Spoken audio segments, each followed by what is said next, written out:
So this time we've got a shorter video than usual. I'm going to paint up some Necromunda House Goliath gangers in a Frank Miller's Sin City style.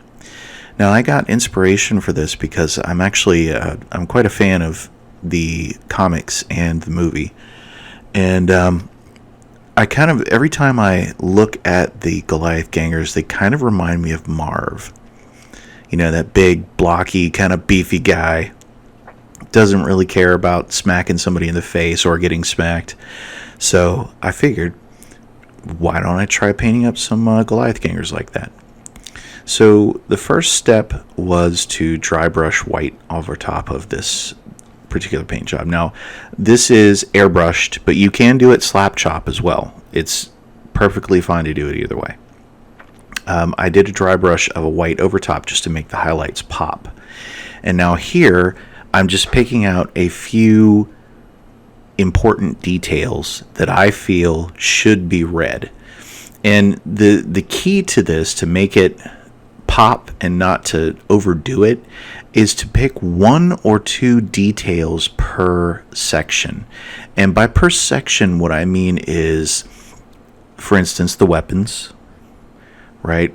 The back, the mohawk on these particular guys, the chest, and every now and again, when there is, for instance, a skull on the base, I will paint the skull on the base red as well. Now, I originally got the idea for this. I got a hold of some Goliath gangers that I didn't really know what to do with, so I painted up a set of the original Goliath gangers, and I ended up selling them to one of the guys that I'm playing Necromunda with. So he went and bought some of the Goliath berserkers and whatnot, the spare pack, the special brutes. There you go. That's the word I'm looking for. So he bought the brutes for House Goliath, and he decided he wanted them in the same style. So I said, okay, I can do that. Now, this is a very simple paint job, but at the same time, it really, really pops. You can, doing this, this is basically, all it is a Zenithal Prime with one color added to it. And honestly, to tell you the truth, I have been tempted to do my Orlocks in the same style, just with blue. I haven't really made a decision yet because I've got a lot of Orlocks. But of course, the next stage would be Nuln Oil.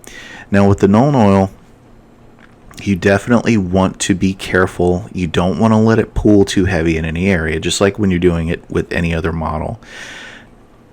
And make sure you spread it around evenly and get a lot of the crevices. Make sure you get all of those details, because that's what you want to pop, are those details. You want those details to stand out. You want it to be a very stark contrast.